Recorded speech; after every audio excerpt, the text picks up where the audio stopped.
for free, and so can all your friends, so be sure to invite people. And today I'm coming to you from Tokyo.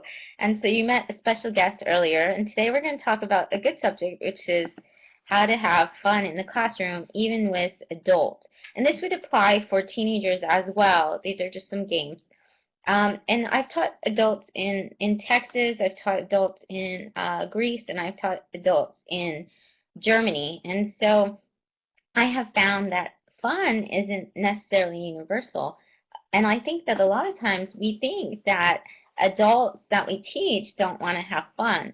But actually, the adults, they just have to be nudged into it. They're not so used to it. A lot of times you may teach in a situation where they just came out of work and they're tired and they had a really stressful day. And because of that, that's one of the reasons why you really would want to teach adults. There's a lot of different types of benefits for teaching adults, or using classroom games and classroom fun activities with adults. And one of them is health. So many times our students, they've been sitting all day and they haven't had any time to unwind and let loose or be very active. So if you play classroom games where they get to move around and things like this, then it's very healthy for them. You promote health. One of the articles that I use with my students at the beginning to kind of ease them and let them know the reason behind the fun, because I think a lot of times our adult students, they don't associate fun with learning. And if you're in a culture where it's very, very serious, then you have to give them an understanding of why you do games and have fun. And so I did this with my students, and so we actually did the study, read about the study, and it said how laughter really helps promote health, medical benefits. It really helps them with their stress levels. It prevents heart attacks, and how having a lot of fun that way would really just help them in their everyday life. And so after introducing it that way, then the students were very open to having fun. There's psychological reasons as well. So your students are very stressed, and a lot of them, when they come into the classroom, learning a language is very stressful. So if you introduce fun, it actually opens up their mind, and it relieves the stress from learning the language. They spent all day very stressed in their work. So when they come to learn English, it's good for them to actually have the benefit of being able to relax and enjoy learning the language. And they'll be able to actually cognitively remember the things that way. And then for classroom management, have you ever tried to manage a classroom full of angry adults or stressed adults or tired adults from work? It's not a very fun class, and it's not very fun for you. So it makes it better, the whole entire mood. There have been studies, brain studies actually, that the mood in the class will really enhance the learning environment and help you with the classroom management. And if you taught teens, then you really understand the importance of this. So here are some of the activities you can do. They're not really techie this time. I know that I do a lot of techie webinars, but this one is not. It's very practical. You can use it tomorrow, well, Monday in the classroom. So one of the things you can do are fun surveys. I love to do surveys with the students. And one of the most famous or popular ones is find someone who, and then you can do an activity like that. Now, I like to make I have a few depending. Okay, so I've taught beginners, and one of the things I do with the beginners is, yes, they'll have the worksheets or little cards. So they stand around, the class stands around, because they have to go and ask different people. So it's basically you right at the top, find someone who, and then you can add the different categories depending. Now, I adapted this because different cultures, you can't only ask different things, so you have to be careful with the questions. And at the end, I let the students choose a couple of questions they would like to ask their fellow students, classmates. So a lot of times I'll let them choose a few, but it's always good to look at the questions first, because you don't want anybody to offend someone. So I've seen some surveys that say, find someone who just came home from work, or just came from work. Find someone who likes the beach. Find someone who owns a dog. Find someone who went to Thailand this year or ever. So they can come up with a whole bunch of types of activities. You can sit down first, and there's different types of surveys that you can do to practice specific grammar points as well. So it doesn't have to be find someone who. It could be if you were a famous actor, which one would you choose to be? So it's a great way to teach very specific grammar as well in a fun way, like conditionals and very difficult grammar. You can do surveys, this kind of activity in a bingo type of way, in a bingo way. And if you use the bingo card, basically what it is it just has the phrases. So in the middle, it'll say find someone who, and then the individual little slots will have um, rock climbs, and then the bingo is actually really good because then they have to conjugate the sentences. It's not written specifically the way that it should be read. And I walk around and I just make sure that they're asking the questions, but I don't correct them. I just stand by and just kind of check that they're asking aloud. And this site is really good. It's called eslactivities.com /bingo, and it helps you generate your own cards. So you don't have to necessarily do it on your own. They have templates. So this would be one of those really good templates to look at. Now, the best kind of surveys, I'm a collector of surveys because I really love surveys with my students. So my students get the craziest surveys. And one of these is from magazines. When I was a teenager, I used to read a couple of magazines like YM. And if you ever read like a YM or a Cosmo or Vogue or something, they have really crazy magazines. So what I do is I take those kind of survey questions and I adapt them for the classroom. And this is something that you can do.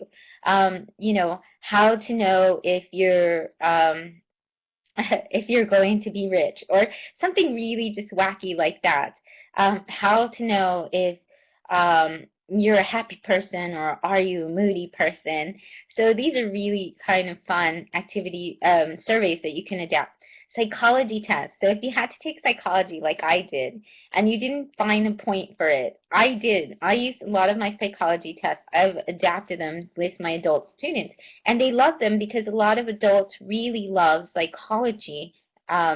So one of them, for example, was, are you type A or type B personality? And they had to go and they had to answer all these questions. Do you get very stressed in traffic? Do you save things for the last minute? And so the cool thing about psychology tests, and you can find a lot of them online, is that you can the adults get to find out about themselves, so they really enjoy that. You can find a lot of these surveys online. I've done some with learning styles. Are you a kinesthetic learner? Are you a visual learner? And they just love these kind of tasks. And so a lot of them you can find online. You can sometimes, if you type ESL next to the test, then you can find that they're adapted. But if not, you can adapt the language to your level. And a lot of times I like students to create the answers, so they'll actually submit different types of answers. Oh, Bob, that's a great idea. Bob says, when I give students a survey, I get them to predict the answers for their partner first. Then they ask and find out. I think that's really a great idea, where you can get the class together and you can say, oh, I think Bob's going to say he would want to be Elvis Presley or something like that.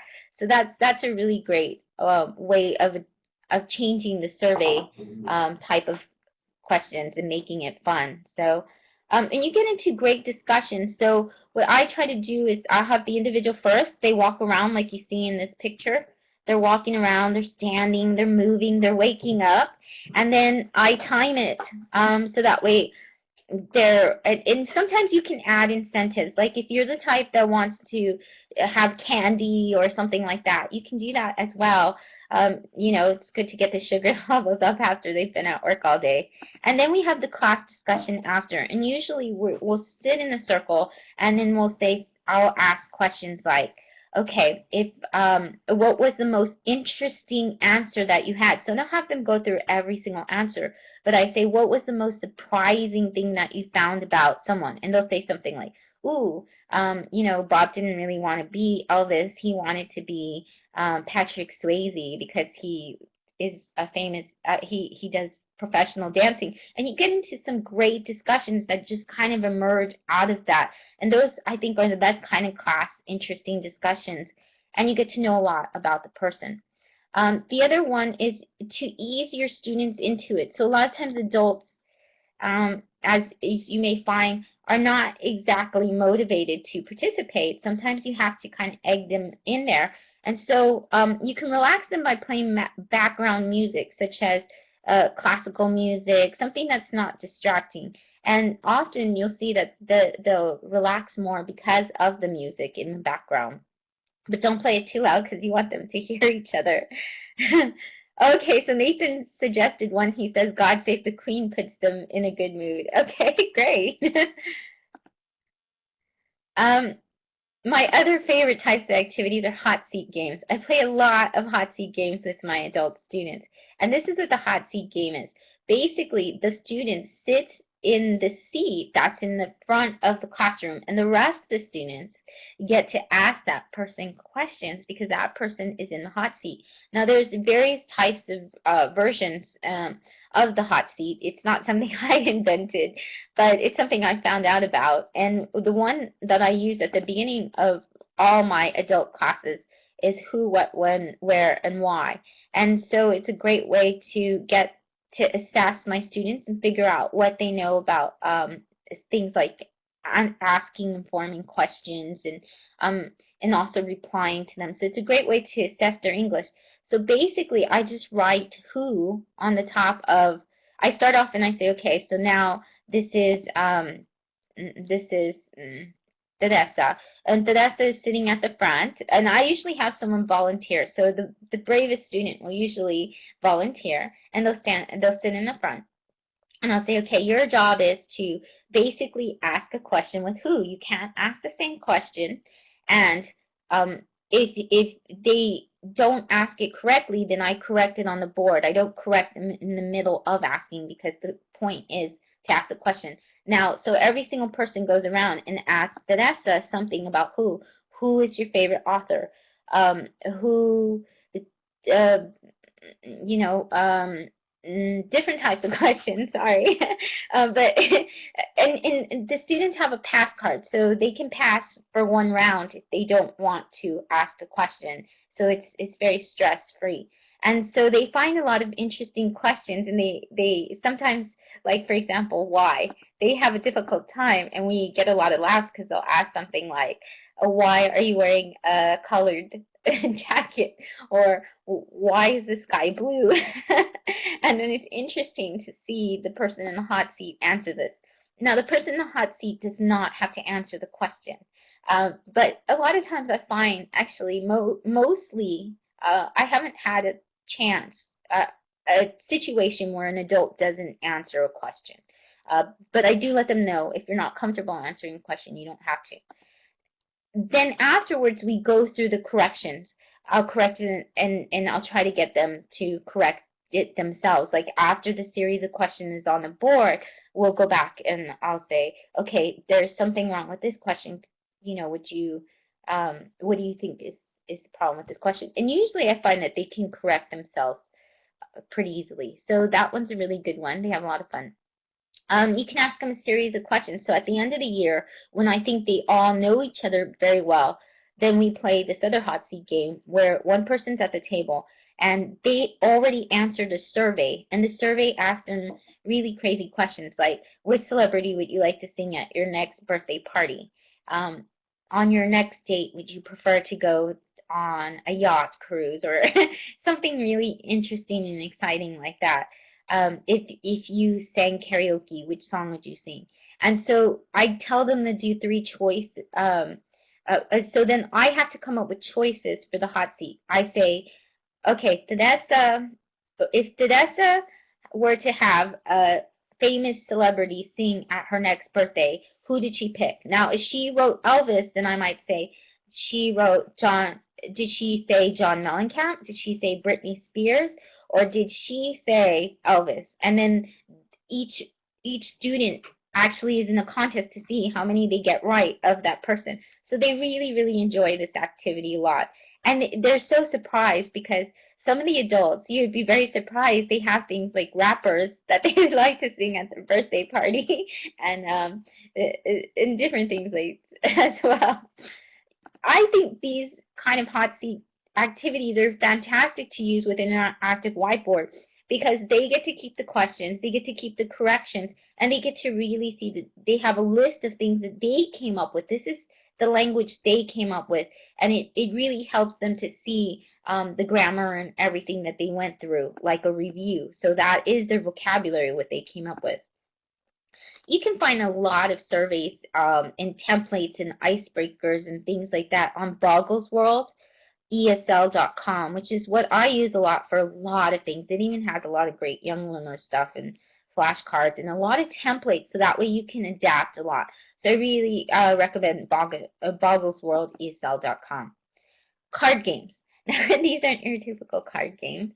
There's different types of card games that you can play. And there's actually one card game that I really do like. And basically each person will get up there and they'll have a, this isn't a card, I'm sorry. My phone is an imaginary card, okay? And so they have something like, you know, in cards you usually have values. So maybe they have an ace or something, or maybe they have a two of hearts. And then they have to guess what card they are by the way they are treated. So they walk around the room and somebody will treat them like somebody will kick dirt at them or something, and or somebody will bow and say, "Oh, wow, you're awesome." And then they have to guess what kind of a what card they have. It's like a rank. They have to guess it. And a lot of times they'll guess it because the students are very good about communicating that, you know, what kind of status they have. And they really like this game. I like to tie it, if they're business, if it's like a business English class, then I like to tie it to the way you treat people and you know, how you come across when treating people at your job and what's the benefits of treating people all the same instead of those at a lower status, like, you know, in the mailroom, differently than the ones above, um, like VIPs and things like that. So it's a really great activity. But the other card games that I'm talking about are actually different. You give them a card of phrases, and then the last are blank phrases. I like to give them a few phrases. The reason is so they can kind of get an idea of how of what I'm expecting. This one comes from icebreakers, how to introduce yourself or really get to meet a stranger if you're waiting in line, if you're standing at the bus or you're standing at the metro. And so this is one of the cards from it. They stand face to face with each other. They grab the card, and then they can choose any type of phrase to decide how to start the conversation. And then they let the conversation go from there. So it's a great activity. It has a lot of emergent language. And I walk around and I just observe and write the feedback, the notes. But I don't interrupt them because the idea is to get them to have continuous conversation. So they really enjoy this game. They laugh a lot. And we have the class discussion afterwards. Karen Sylvester, Colonigo English. She did an amazing set of cards that you can actually get. She has some free samples as well on different topics, so on sports, um, on the Olympics, New Year's. She has different types of topics. I couldn't find it on her website, which is why I didn't include it. So you would have to ask her, but she does have a variety of different cards that she has already preset, so you don't have to make these. But in case you do want to make some cards, then you can have different topics in Sean Banfield's ESLdiscussions.com. He has hundreds of questions on every single topic. There's literally thousands and thousands of questions for any type of those card games that you want. Icebreakers, and I'll tell you a little of how I do the card games in a little bit too, a kind of cool twist to it, because I do them timed to get them to switch, but I'll show you that in a little bit. The other are icebreakers. Icebreakers are really great for your students. This is a way to get them to relax. If they're a bit down and you don't want them to walk around to begin with, you can do things like have them sit around and talk about things like I've never. And the idea of this is we used to throw a bunch of pennies. And so a lot of times I do have pennies or some kind of currency where you just have tons of them in a jar and you don't know anything to do with, you don't know what to do with them. Or you can use beans. And so what you do is each student has to say, I have never, and they say something they've never done. But the trick is they have to say something that they think that everybody else has done. um, they're trying to find the activity that the most people have done, and they're just the one who hasn't done it. And so a lot of times they'll have a surprise, like, I've never learned how to ride a bike. And then if the majority, then they get a bean for that. And you can set the parameters and standards for that as well. You get to set the rules. So it's truly like a game, because whoever has the most beans or the most pennies, they can keep the pennies. That's a great thing. Or the 1 cent in your currency. And they enjoy that a lot. So I've never really, and you find some interesting things like, what? You get interesting reactions like, you've never learned how to ride a bike. And yes, this is true. I have never learned how to ride a bike. You can do the island game. If you had, there's different variations if you Google this, but if you could take 3 things, you're on a deserted island, what would they be? And then each of them names them. If you, and then you have discussions with them. Uh, Bucket list. You know, what are the top 4 or 5 things in your bucket list?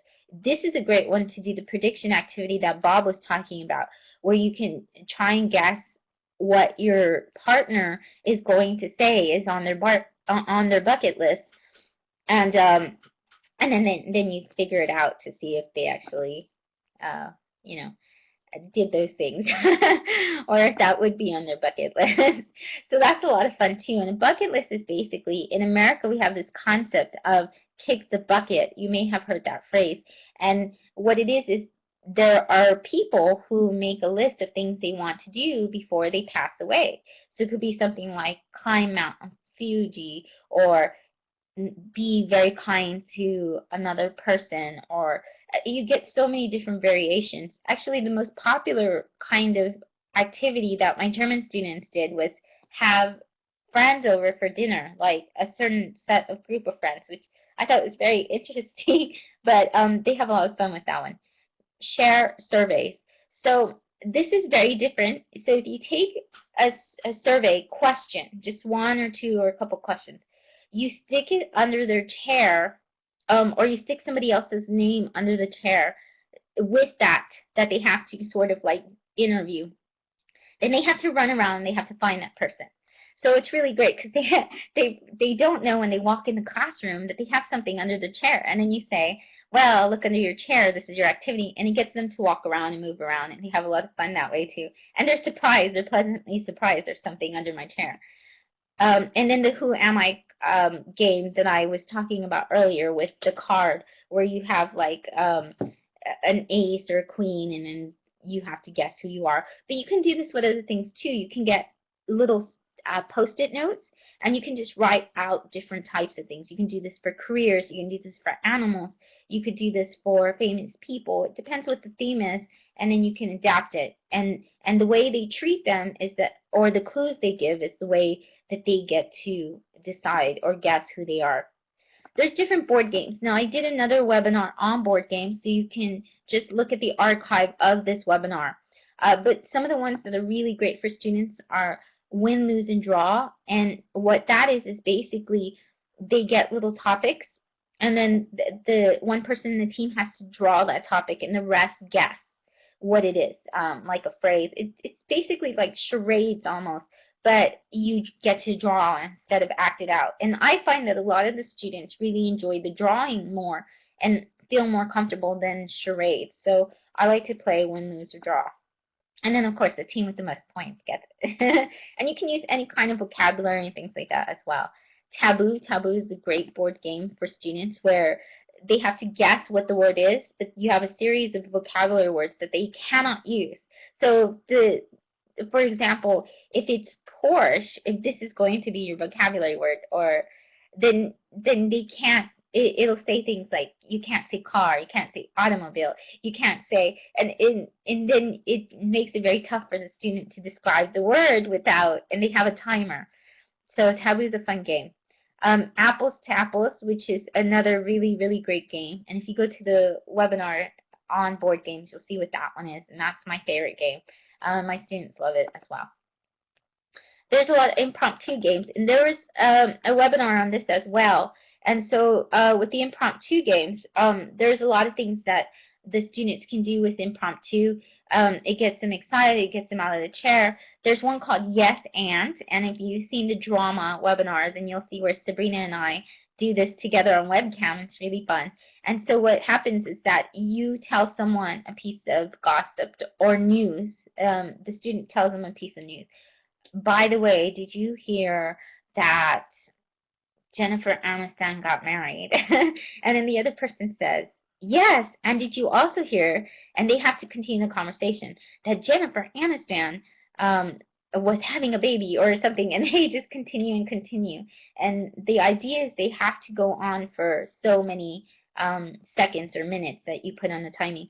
There's another one that's really fantastic. That's an impromptu game, and basically each person, you put them in a setting like a train, and they sit next to each other in the front, so it's like the hot seat, but there's 2 people or 3 people. And in one of them, you give them each privately a type of thing that they have. For example, you could put Tourette's, or you could put a tic, or something like that. And then so every once in a while they're having a conversation, they have to do this. And they love this game. It's a lot of fun for them. There's Anna Muselic, who has a lot of different drama and impromptu games that you can play with your friends as well. Okay, so this is the one I really wanted to show you. It's called speed dating, and what we actually do is we play a lot of games in the speed dating mode. So you may say, what is speed dating? Well, that's a good question. So what I'm going to do is I'm going to show you a video now about speed dating. So let me go ahead and put the headset on and put this up. Okay, so here we go. And then I'll pause so that way you can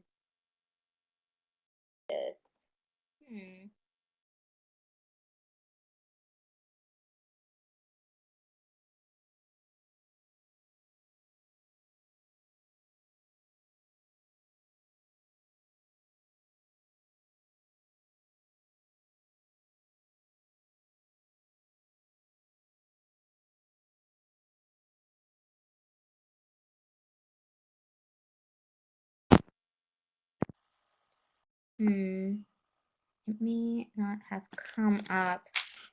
Sorry, it looks like it didn't come up. Okay, so I'm going to share my screen, and maybe it'll come up that way. But speed dating is basically, I don't know if you've seen this or have it inside your culture, but basically what happens is that you have 2 people, and they go on a date, and it's a time date. So I'm going to show you my screen. Boring or arrogant or... so, where are you from originally? Sorry. City girl, born and bred. Literally half an hour from here. I'm new to the city myself, still getting used to the buzz and chaos. So you can just get an idea of it. So, what do you do to unwind? So many things. I love the theatre, going to music gigs, restaurants, reading. Nice looking guy. Hopes into some of these things too. Let's tell him about some of the bigger things I like. Tell him about some of the bigger things I like in life. Cool, oh great, it's travelling. Yeah. Love exploring. Yeah. I haven't done enough. What's number 1 on your list? I'm not into all the cliches. I prefer things to be less done. Although I don't like backpacking, so there has to be some sort of basic hotels. Please, I guess. Okay, so I'm going to start sharing, and then I'll go back to the presentation. Here we go. Yes, you see it in the movie. Okay. Yes, exactly. And so the great thing about it is the students get really into it, especially if they're not ever seen it before. And this is a speed dating video, and it actually has little windows and bubbles with the with each of the questions. So it's really great. But this is the way I set up my games. I say, well, we're going to do it. First of all, we all have a discussion on speed dating, which they think is really fun. Like, would you ever do that if you were single and things like that? What do you think? Do you really think you can find romance? Different things like this. But the great thing about speed dating is it works well in the class. So what I do is I actually time them and I say, okay, you have to talk with every person in the classroom like a speed dating situation. So they'll have the cards in the middle and they face each other. They're facing each other and they'll pick up the card and they have to help them if they need a prompt. If they don't need a prompt, if they just want to go ahead and they want to say something and continue the conversation, they can do it this way. You can make a theme. I usually do a theme such as icebreakers, the icebreaker ones. So where they have to continue a conversation and break the ice and meet a stranger for the first time. So there's different things you can do as well. But they get the time, and then at the end, according to the answers, they will actually have like a little sheet where they mark, and they'll say who they think they'd be most compatible with as far as like a friend or something like that, like who they would most likely hang out with in the classroom. So it's not like a romantic thing inside the classroom, but it's really fun with them. They would say something like, for example, if they asked about adventure sports or something like that, then they would be able to tell each other, well, I think I would hang out with Miguel because Miguel, for example, likes the same kind of things that I do, rock climbing and different things like that. Sometimes I make the spin, if you were going to go on vacation with someone, who would be the one you most likely go on vacation with after this whole entire speed dating. So it's like an interview. It's an interview and a conversation. So those are the suggestions that I have. Thank you so much for coming today. And if you have any questions or if you have any ideas of how you make learning very fun for your students, then you can go ahead and have the mic. I will let everyone have the mic. And thank you very, very much. Okay. Okay, and you can raise your hand as well, or you can type the questions inside the box, and I will read them aloud. Or you can type in the suggestions that you've made. I know a couple of you made some suggestions earlier, Nathan and Bob, that I read aloud. But if I missed your idea, you can type it in now, and then I can go ahead and read it aloud for everybody as well.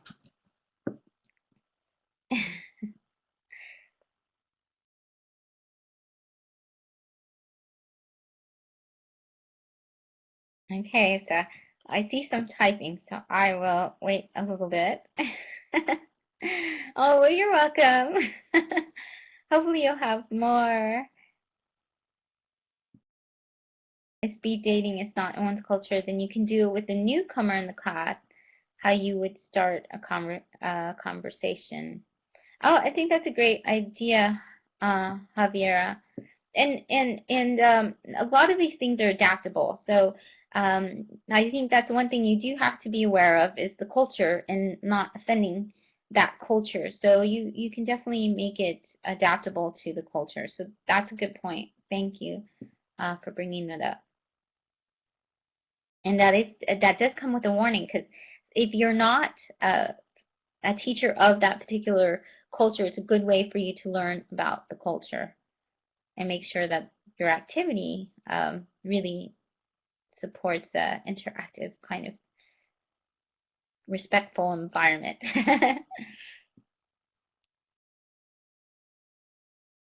Okay, so Katie says, I like using softballs for throwing like a time bomb. Oh, that's a fantastic way to get your students. Yes, throwing Nerf balls or softballs or big glow balls. Actually, I think Barb might have one for our presentation today. Of course she does. And Katie says, if you're holding it when the time is up, then you lose a life.